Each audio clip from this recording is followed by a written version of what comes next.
जब husband and wife का झगड़ा होता है तो पत्नी के द्वारा यह सोचा जाता है कि मुकदमे में पति के परिवार वालों को भी घसीटा जाए और इस बात को लेकर उन्हें तंग व परेशान करने के लिए दूर के रिश्तेदारों को भी एफआईआर में घसीट लिया जाता है। हालांकि हाई कोर्ट और सुप्रीम कोर्ट ने अपने कई जजमेंट्स में यह कहा है कि जब तक परिवार वालों का कोई भी स्पेसिफिक रोल नहीं होगा उनके खिलाफ 498(1) की कार्रवाई नहीं की जाएगी। अब यह नई धारा 85 बीएनएस हो गई है। इसी प्रकार का ही एक मामला राजस्थान हाईकोर्ट में पहुंचता है और राजस्थान हाईकोर्ट के द्वारा इसी मामले को लेकर जबरदस्त जजमेंट दिया गया है। तो जानने के लिए बने रहे वीडियो के अंत तक।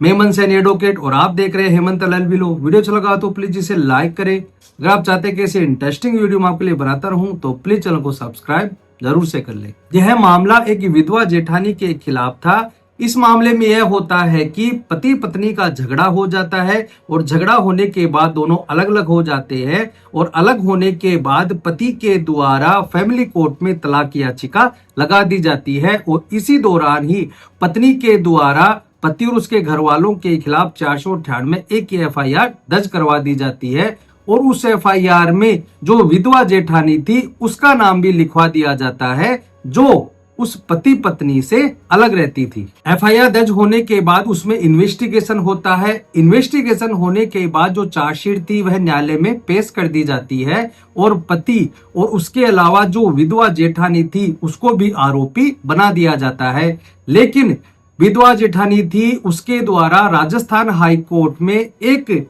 क्रिमिनल मिसलिनियस रिट दाखिल की जाती है। अब आप ध्यान से सुनना कि राजस्थान हाई कोर्ट में किस प्रकार की बहस की जाती है और फाइनली राजस्थान हाई कोर्ट के द्वारा क्या आदेश दिया जाता है। जो मामला राजस्थान हाई कोर्ट में पहुंचता है वह है PD Gurjar and others versus state of Rajasthan and others criminal miscellaneous petition number है 1676/2024। राजस्थान हाई कोर्ट के जस्टिस अनूप कुमार के द्वारा इस मामले की सुनवाई की जा रही थी।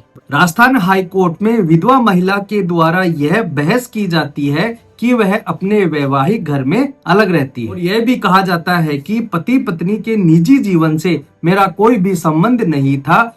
विधवा जेठानी पर जो आरोप लगाए गए थे वह विशेष आरोप नहीं थे, केवल सामान्य आरोप थे।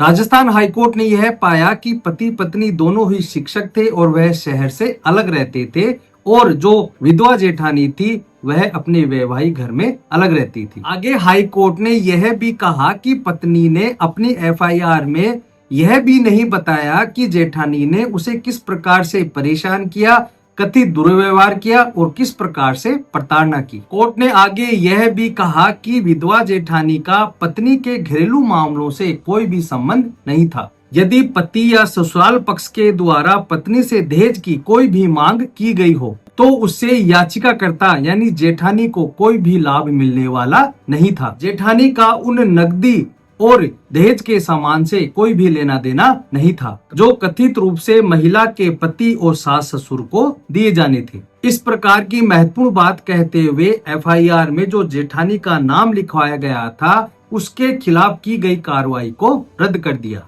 तो आज की वीडियो से हमें यह समझ में आ गया कि पति के अलावा जो दूर के रिश्तेदार हैं और जिनका इन मामलों में यानी पति पत्नी से कोई भी संबंध नहीं है उसके बावजूद भी पत्नी के द्वारा एफआईआर में नाम लिखवा दिया जाता है तो आप इस जजमेंट का फायदा ले सकते हैं। तो दोस्तों आज के लिए इतना ही।